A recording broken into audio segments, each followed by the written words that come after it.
Hi guys, welcome back to Model Fix. My name's Dan and today we are fixing.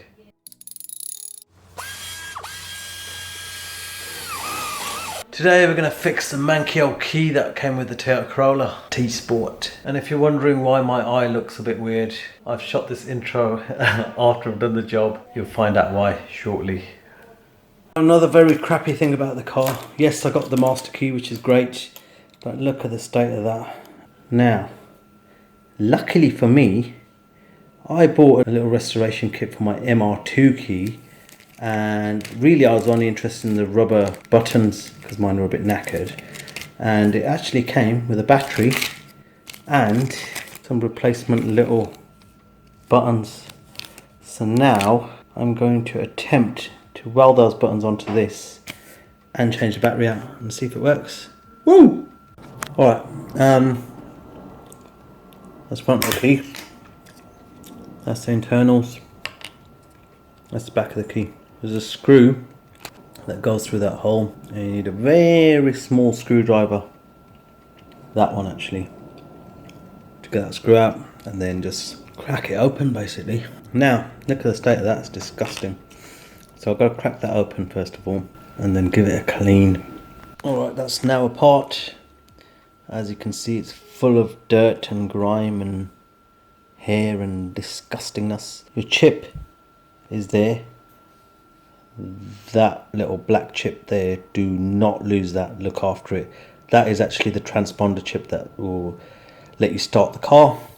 These gubbins here are central locking on and off. So whatever you do, look after that. I'm going to give this a clean now. Sorry, forgot to mention, when you pick this up, the little battery units behind it, and there's little connectors that actually make contact with the circuit board from behind. You might clean that as well. Yeah, just be careful with it all basically. Handle with caution. Alright, that's all lovely and clean now. Also cleaned the inside of that. Couldn't find any electrical contact cleaner. I think I've run out, so I used carb cleaner and did a very good job. I'll probably get slated for it, but it's good enough for carbs and throttle bodies. I say it's fine. It's a solvent, it's a degreaser, it works, and it's got rid of everything. I used a toothbrush as well, but I also sprayed myself in the eye. I got a bit of a splashback from the casing. I think I'll live. Bloody burns though. Alright, the buttons are off. So that was the knackered old one, and this here is the new one. And then if you look on the circuit board, that's where I just took that one off. I just heated it up on both sides with the soldering iron and pulled it off with tweezers, and then that one is already missing. So now I'm just going to put a bit of fresh solder on both of those, and then hopefully I'll be able to drop the new switches in place.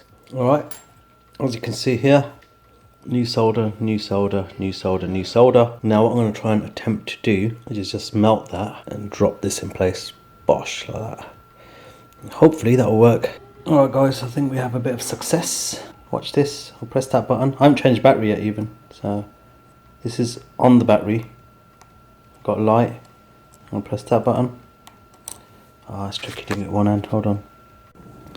Okay, I'll just put it back in the case and shut everything together, because I don't know if the battery was making good contact, and both of them work now. Yay! The buttons for this seem to be very different, the rubber part. And that's my MR2 key, and that's where the LED shines through this little bit. That's totally different. So I'm going to have to try. Actually, hold on. Okay, I managed to make the rubber thing fit in the key, but it doesn't want to squeeze together. There's not enough space, so I think this has different buttons. So I'm going to have to source some buttons for that now. Quick thing to note, with the case, take that screw out, split it from the bottom like that, and then it has to slide out that way. Because if you look here, there's a little hooky bit, and there's a little slot. So yeah, you just have to sort of take it from there, slot it in, and then press it down. Okay, the key's back together. I think you'll agree it looks 100% better than it was. I need to order the buttons up, but I think it's fixed. Let me go and try it on the car. And you'll never guess what. Unlock. Lock. Oh my god, I'm well happy with that.